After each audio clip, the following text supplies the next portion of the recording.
When would you know about healing? कब आप इस बारे में जानेंगे कि आपको हीलिंग की जरूरत है? कब आपको पता चलेगा आपकी ब्लड लाइन में हीलिंग की जरूरत है? यहाँ है आप जिस ब्लड लाइन को कैरी किए हुए हैं वहां आते हैं आपके मम्मी और पापा।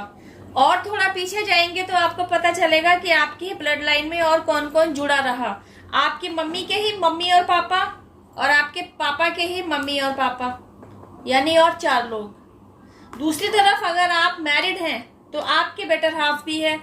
आपका बेटर हाफ जिस ब्लड लाइन को कैरी किए हुए है उधर भी आते हैं उसके मम्मी और पापा, यानी आपके बेटर हाफ के मम्मी के भी मम्मी और पापा और आपके बेटर हाफ के पापा के भी मम्मी और पापा।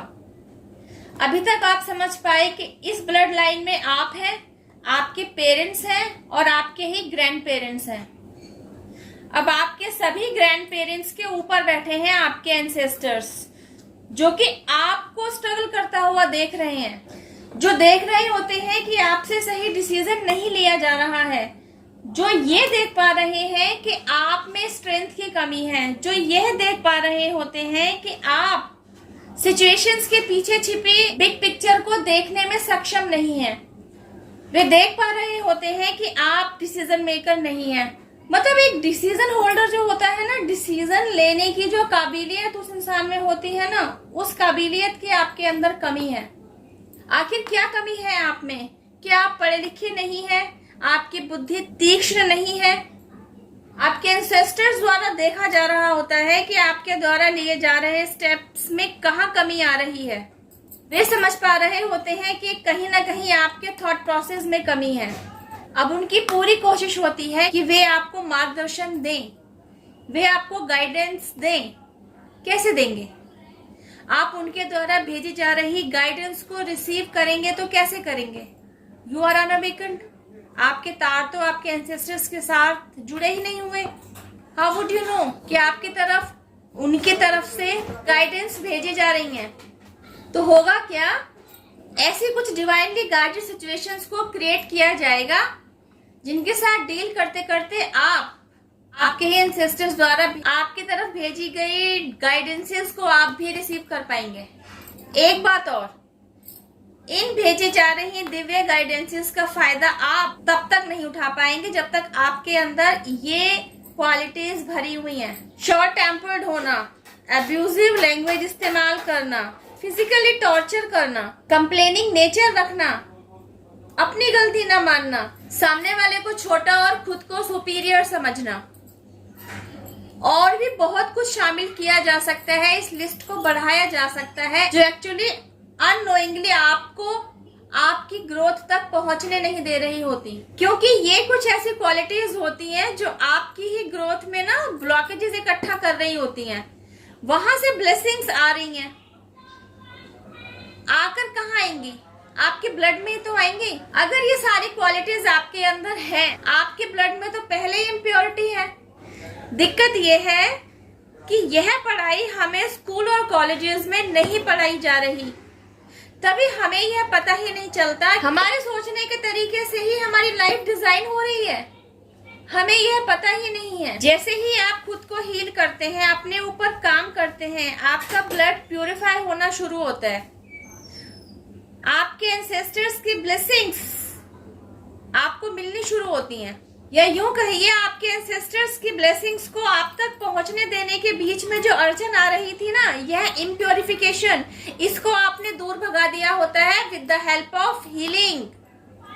खुद को हील करके आपने एंसेस्टर्स की ब्लेसिंग्स को अचीव कर लिया होता है। क्योंकि आपका ब्लड ही प्यूरिफाई हो चुका होता है तो शारीरिक बीमारियों से भी आप कोसों दूर रहते हैं।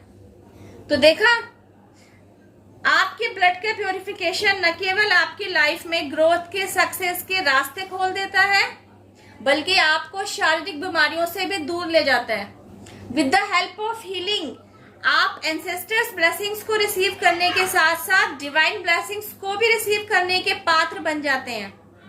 जब आपने खुद को हील कर लिया होता है ना, तो आप अपने एंसेस्टर्स की तरफ भी हीलिंग सेंड करते हैं, बिकॉज खुद को हील करके आप यह समझ चुके होते हैं कि आपके एंसेस्टर्स ने अपनी लाइफ टाइम में जो ज्ञान बटोर लिया था, उस ज्ञान को आपके एंसेस्टर्स ने आप तक तो पहुंचा दिया, लेकिन कहीं ना कहीं उनसे भी कुछ त्रुटियां जो हो गई थी, जिन्हें समय रहते वे हील नहीं कर पाए थे, तो उन्हें भी किसी न किसी स्टेज पर हीलिंग की जरूरत है, ताकि उनके आगे की सोल ग्रोथ का रास्ता खुल सके। तो यहाँ आपके द्वारा एक महत्वपूर्ण रोल प्ले किया जा रहा होता है। पहले आप खुद को हील कर लेते हैं, फिर आप अपने एंसेस्टर्स को हीलिंग सेंड करना शुरू करते हैं, उनके सोल ग्रोथ के रास्ते को खोलते हैं। तो आप भी तो अपने सोल ग्रोथ की तरफ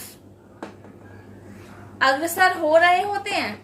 एक अकेले आपके खुद पर काम कर लेने की वजह से, खुद को हील कर लेने की वजह से न केवल आप अपने एंसेस्टर्स को हीलिंग सेंड कर पाते हैं, उनके आगे की सोल ग्रोथ का रास्ता खोल पाते हैं, बल्कि आप अपने आगे आने वाली ब्लड लाइन को भी हील कर लेते हैं, क्योंकि आपकी ब्लड लाइन में आगे आने वाले लोग, आगे आने वाले वंशज ऐसे ब्लड लाइन का हिस्सा बनेंगे जहां हीलिंग की गंगा बह रही हो। जब आप ये सारा हीलिंग प्रोसेस कंप्लीट कर चुके होते हैं ना, तो आपकी ब्लड लाइन में आगे आने वाली पीढ़ी को पैसे से रिलेटेड कोई प्रॉब्लम देखना ही नहीं पड़ता।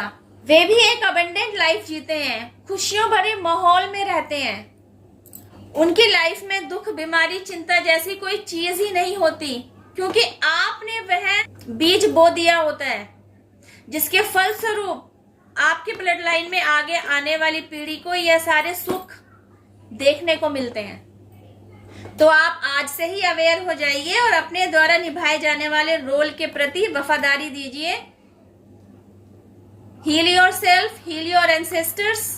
अपने एंसेस्टर्स की ब्लेसिंग्स लीजिए, डिवाइन ब्लेसिंग्स लीजिए, और आपको यहां तक पहुंचाने के लिए आपके ऊपर पूरे डिवाइन रियल्म द्वारा जो मेहनत की गई है उसको रिस्पेक्ट कीजिए, थैंक यू कहिए, ग्रैटिट्यूड दीजिए।